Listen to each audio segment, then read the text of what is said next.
Afternoon, everybody. I'm honored to introduce Chris Azar. He's the current president of Rebuilding Together Southwestern Illinois. Chris retired in 2014 after a 34-year career in the federal government. In 2008, Chris helped form and serve as a president of the Edwardsville Carbon Habitat for Humanity, which I feel like we should all be pretty familiar with. Last week. He's also, as mentioned before, a charter member of the Metro East Rotary Club. And Chris's wife moved to Hawaii in late 2015, then moved back to Edwardsville in late 2018 after they became grandparents for the first time. You know, grandkids are pretty important if they're calling you back from Hawaii. And Chris joined Rebuilding Together Southwest Illinois in 2019 and was voted president in 2020. And just familiar, and he'll go much more in depth on that. Rebuilding Together Southwest Illinois partners with volunteers and donors to help low-income homeowners in their focus area of Madison County. So please help me continue what was our accidental construction month at Rotary, and please help me welcome Chris Azar up.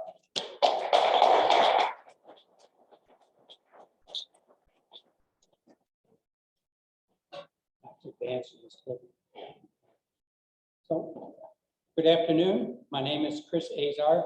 A lot of familiar faces out there.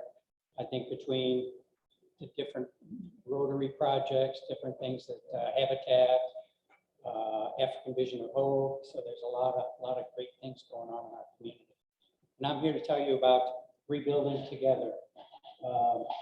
Slide, there's my grandson over there on the right. He's my big helper. So Rebuilding Together is the nation's, I'm going to try to set this up here, leading nonprofit organization with the mission of helping to repair homes. There's 120 chapters like ours across the nation. We're the biggest nonprofit you've probably never heard of. Our chapter here, our affiliate, our chapter, was chartered 30 years ago in 1992. There's who we serve. Seniors, veterans, low income. This list is not all inclusive.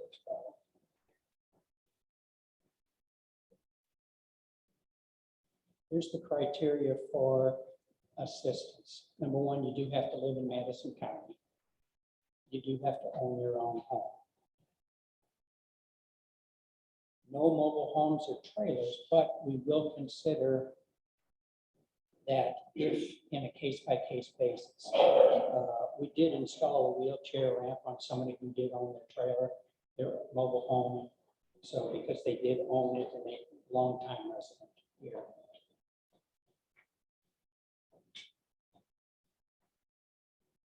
Right now, we do everything. We hope to expand the number of our handy persons projects in 2022. These are simple, low cost, but some of our repairs are pretty extensive. Go on to that slide for a little bit. We redid a veteran's bathroom not too terribly long ago, well at the end of last year. All new flooring, all new toilet, vanity, sink, just everything. We redid the whole bathroom for him. We have another project coming up for another veteran who we're going to go in and redo the entire bathroom. And he lives right here in town. We just rebuilt his porch because it was just falling down. The city had cited him because the porch was in such disrepair. And so we tore out the porch, rebuilt it back, and we've got a team of folks from Home Depot who are going to go in next Friday, put a new screen door on, and they're going to help put in a new vanity, new toilet, shower surround, just all new drywall, just everything. So a lot of our projects are simple, installing grab bars, things like that, a new faucet. A lot of them are very, very extensive. Wheelchair ramps. We recently partnered with the Agency for Community Transit, and they gave us a grant, and they said that if you build them, we'll pay for them. And so last year, as a total, we did 8 wheelchair ramps in 2021. So far this year in 2022, we've already built 10. got 8 more that are on the books for this year. So there's a huge demand. When we first started talking with the Madison County, or the Agency for Community Transit, we kind of said accessibility begins at the home. And so they're partnering with us this year to help pay for those. And that's been a real blessing for us. Slide. Here's kind of what we've been doing by the numbers.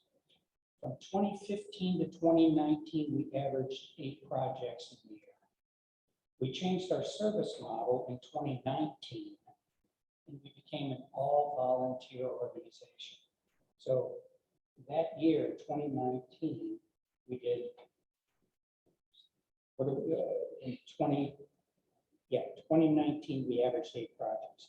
In 2020, we did 17 projects, and those are the various places that we worked. Last year, we did a total of 36 projects. So every year we've been increasing. We're still an all-volunteer organization. We don't have any paid staff. So all of the money that we get goes directly into serving the people in our community. So far this year, we've done 21 projects, 10 of which have been wheelchair ramps. Just to give you an idea, for July, Caleb asked me, you got any big plans coming up for the summer? Well, next month, we've got 10 more projects that are scheduled. That's my big plans for the summer. We've got 25 more projects that are on the books. On the left-hand side is our funding, where we've gotten funding from last year. And on the right-hand side is where we've gotten our volunteers. So far this year, I think I was talking to one gentleman about him helping out from Booz Allen. They changed the way that they provide their model for funding projects, and we haven't received any money from Booz Allen this year. We were receiving money from United Way, and they stopped their funding small organizations like ours, so we're not going to be receiving money from United Way. And on the right, we've got Scott Air Force Base. Those guys, girls, men and women, are just awesome. The soldiers that come out and volunteer, they just do such a great job for us. Home Depot is a new one this year. Home Depot got tired of going across the river to get their service hours, and so they're partnering with us this year to do projects in their own backyard. The folks that live and work here, they wanted to do projects here, and so we're teaming up with them this year. So that's going to be a big deal for us. They're going to do 4 projects for us next month. What are our needs? This is coming. I'm usually asked, okay, well, what can we do to help?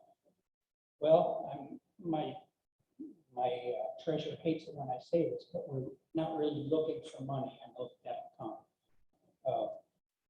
But if you know of anyone who needs help in the Madison County area, let us know. The 2 things that are important are we need folks to come out and help volunteer, and we're in need of board members, because the board members that we have now are starting to rotate off.